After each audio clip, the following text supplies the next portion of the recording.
analisa gembel gitu, analisa yang dibuat sama gembel gitu. Jadi dengarkan secara apa namanya, ya ngobrol-ngobrol aja lah biasa, mungkin kayak itu. Gitu. Saya menyebutnya ini analisa gembel. Gitu. Dulu sempat selamat merayakan gitu ya, tapi sekarang kayaknya karena keseringan ngobrol, jadi kayak ada yang jadinya teh sebuah analisa-analisa gembel di Google gitu, di Wikipedia. Gitu. Nah, salah satunya ini hati dan pikiran gitu. Ternyata memang dibagi ada pembagian antara hati dan pikiran.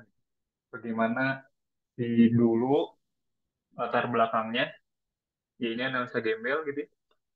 Latar belakangnya itu dulu ketika di Bali sama Pak Kemal, waktu dulu tuh malam-malam lagi sudah makan malam gitu. Aku lupa apa ya tempat makannya tuh.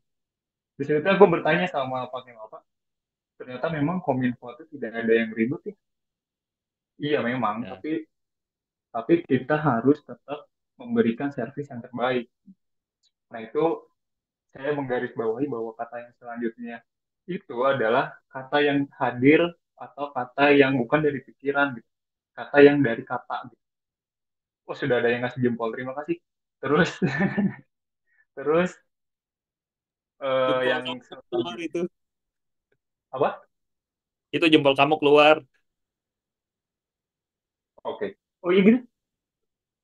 Ah, terus dari situ ternyata aku baca-baca dan nggak tahu kenapa kalau di Instagram tuh kayak gitu tahu-tahu dapat gitu konten itu teh konten-konten kayak gitu kayak gitu jadi kayak tertarik untuk menganalisa gembel-gembel tadi gitu. Salah satunya ya tadi hati dan pikiran gitu. Nah yang selanjutnya apa perbedaan hati dan pikirannya gitu. Perbedaannya adalah yang ini hati atau dalam garis bawah atau dalam kurung itu perasaan gitu. Kalau yang tadi disebut sama Pak Kemal adalah perasaan sebenarnya gitu. Kalau hati mah sebenarnya atau dari pikiran mah sebenarnya atau dari akal mah cukup aman aja udah cukup gitu. Tapi memberikan servis yang terbaik sama klien itu udah masuk ke dalam hati gitu. Menurut aku kayak gitu. Terus hati dan pikiran itu jadi dua sisi mata koin yang berbeda sebenarnya gitu. Ada di belakang-belakangan gitu. Tapi maka nggak tahu kenapa maknanya mungkin berbeda gitu. Nah, pikiran atau akal gitu. Akal adalah daya pikir untuk memahami sesuatu sebenarnya itu dipengaruhi dari kalau nggak salah gitu ya, itu dipengaruhi dari pengalaman, dari obrolan, dari bacaan gitu, dari lingkungan mungkin gitu. Dan yang menjadikan atau hasilnya adalah perilaku yang biasanya kalau kita ngobrol berlogika gitu ya, itu tuh belum tentu benar, belum tentu juga benar-benar gitu. Apalagi belum tentu benar-benar benar gitu. Bisa jadi salah, benar salah. Atau berasumsi atau ngomong kemana aja gitu. Jadi sebenarnya berasumsi juga kita belum ngecek itu tuh benar apa salah itu keluar dari apa akal gitu dari pengalaman gitu maka yang selanjutnya analisa gembel gitu ya tadi juga jadi jangan dianggap serius ada dua jenis pikiran gitu. Ada dua jenis pikiran di mana yang pertama adalah pikiran sadar jadi pikiran sadar ketika lapar teh harus makan nah, itu adalah pikiran yang sadar gitu ngantuk teh harus tidur gitu. Kalau haus teh harus minum gitu. Minum minum air putih gitu, minum apa aja yang bisa meredakan haus. Nah, itu adalah pikiran-pikiran sadar gitu. Nah, yang selanjutnya adalah pikiran bawah sadar. Nah, pikiran bawah sadar ini adalah kumpulan perasaan, pikiran, dorongan, dan ingatan yang berada di luar kesadaran. Jadi, perasaan, pikiran, jadi datangnya tuh memang di bawah sadar gitu. Kalau misalkan kita marah gitu ya, kan kita tuh suka bertanya sesudah marahnya. Dia orang ngomong benar tanya. Orang dia ngomong saya tuh nyerah hati tanya gitu. Atau sedang menangis, sedang sedih gitu. Itu datangnya dari emosi di bawah sadar. Dan sebenarnya pikiran bawah sadar juga ternyata iCloud lah. Google Drive-nya si memori-memori kenangan. Gitu. Putus cinta, si kenangan-kenangan itu teh disimpannya ada di bawah sadar gitu. Kadang kalau misalkan terjadi sesuatu yang sama, misalkan tes si alam bawah sadar si bawah sadar itu langsung ingat. Nah itu adalah bawah sadar. Ini juga baru dibaca tadi, nggak tahu benar nggak tahu salah. Terus perilaku meskipun orang tidak menyadarinya. Nah itu yang tadi kalau misalkan marah gitu ya, sesudahnya marah, ingat, oh tadi orang benar atau salah ya. Nah itu biasanya bawah sadar. Nah ternyata memang 12% pikiran sadar dan 88% pikiran bawah sadar gitu. Kita teh dipengaruhi oleh eh, pikiran-pikiran ini gitu. Paling besar 88% pikiran bawah sadar gitu. Kalau emosi biasanya ngomong ke mana wae teh gara-gara pikiran bawah sadar, maka eh, tugas rasa teh memfilter itu gitu. Kayak gitu. Nah, hati atau perasaan gitu. Jadi kalau misalkan hati adalah menurut aku gitu ya, analisa gembel itu ada di tingkat selanjutnya setelah pikiran gitu. Ketika kita berpikir, kita emosi atau apa, hati merasakan itu tuh benar atau salah gitu ya. Kalau misalkan kita mau ngomong kayak tadi Kemal, misalkan contohnya memberikan servis yang terbaik itu mungkin ada di hati gitu. Menurut aku kayak gitu. Hati adalah bagian dari diri manusia yang bertugas mengolah rasa. Jadi ketika marah teh diolah sama rasa gitu ya. Ketika sedih itu diolah sama rasa gitu. Jadi biasanya kalau kita diolah sama rasa, perilaku yang dibentuk atau dibikin juga itu juga dia dipengaruhi oleh perasaan gitu. Kayak gitu. Ini analisa GBL jadi jangan. Nah, karena saya anak visual, jadi apa namanya? Ada ada gestur atau gerakan atau visual-visual yang eh kalau kita ngeliatnya, jadi mah aku gitu ya, kalau aku ngeliatnya kayak langsung sedih gitu ya. Kayak langsung tengah gitu sih perasaan teh gitu. Contohnya kayak kalau kita lihat Gojek gitu ya, di pinggir-pinggir jalan ada yang tertidur di motor gitu ya, atau misalkan ada yang kerja tertidur di motor gitu, nggak tahu kenapa kalau aku mau merasa itu tuh langsung kerasa ke hati gitu, kayak gitu, jelek lah. Atau ketika eh, para politisan gitu ya, membagikan sesuatu dengan muka yang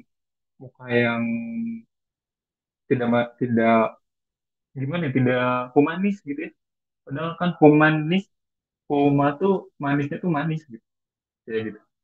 Jadi wajahnya juga harus manis kayak gitu. Atau misalkan ketika eh, prosesi, kalau misalkan ini mah di wedding mah sungkeman gitu. Menurut aku sungkeman teh ada di sakral gitu. Sakral sakral itu tuh ada di hati, misalnya kayak ketika anak merunduk minta maaf, minta doa gitu ya kepada kepada ibu gitu, kayak gitu.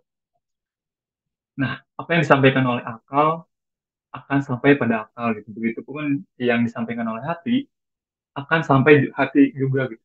Mungkin seperti itu. Itu mana analisa gembel tadi siang. Nah, kemarin-kemarin aku nonton Bu Sumarsi di Beginu Kompas TV.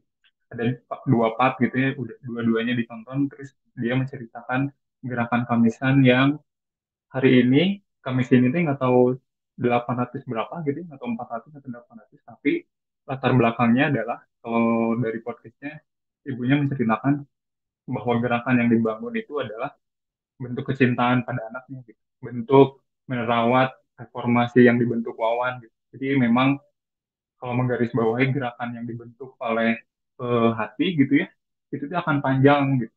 Itu tuh akan membekas di hati-hati orang gitu. Kalau di pelatihan fotografi cerita gitu ya, ya mungkin ini juga sebuah gerakan itu jadi ajakan-ajakan dari hati yang tadi gitu. Kalau disampaikan oleh hati akan sampai ke hati juga gitu. Kayak gitu. Dan itu analisa gembel teman-teman. Nah, kata-kata yang disampaikan oleh rasa bisa jadi tidak tervisualkan gitu. Jadi kalau tervisualkan tuh menurut aku tidak terbayangkan bentuk gesturnya tuh kayak gimana gitu. Contohnya kayak gini, jatuh cinta, mati rasa gitu ya, bersyukur, ikhlas, semangat gitu ya. Nggak tahu bentuknya kayak gimana gitu, ya. Kasih sayang, merindu gitu, iman atau percaya gitu. Mungkin gerakan-gerakan itu mah ada namanya berdoa gitu. Ya. Jatuh cinta, memeluk gitu, itu mah udah ada kata kerja yang lain gitu. Atau misalkan gokil, aman kak, gitu. Oke, gitu. Mantap, yoi, oke gas, galau, nyari-nyari jawaban yang sebelah mana gitu, itu nggak tahu gerakannya sebelah mana gitu. Kayak gitu. Nah ini kalau analisa gembel aku juga ini teh dirangkum dalam sebuah kata rasa gitu. Mungkin kayak gitu. Lalu yang disampaikan oleh akal belum tentu dirasa benar ternyata gitu. Yang nggak ternyata sih apa ya? Yang terbayang sama aku deh gitu. Bisa jadi contohnya kayak gini ketika ibu-ibu mau belok kanan sennya ke kiri, nah itu juga menurut ibu-ibu mah benar gitu ya, tapi yang dirasakan salah gitu. Mungkin kayak gitu. Nah, menurut Karl Marx, akal selalu ada, tetapi tidak selalu dalam bentuk masuk akal gitu. Kayak gitu. Kita punya akal, kita punya hati gitu, tapi tidak semua orang menggunakan akal gitu. Begitupun tidak semua orang menggunakan hati. Kayak gitu. Apakah kita sudah berpikir lalu merasa gitu? Nah, dari sebuah analisa gembel itu ternyata timbul pertanyaan juga, apakah kita sudah berpikir lalu merasa gitu? Apa hari ini kita kita cuman cukup apa kita cuman hanya berpikir doang gitu tanpa merasa? Nah, ini nggak tahu, belum tahu jawabannya. Apakah kita menyadari apa yang orang sampaikan itu dari pikirannya atau dengan perasaannya juga? Jadi kalau misalkan ada orang ngomong gitu, ya, dia itu ngomong atas dasar logikanya gitu, atau misalkan atas dasar pengalamannya gitu, lalu dia rasakan gitu. Mungkin kayak gitu.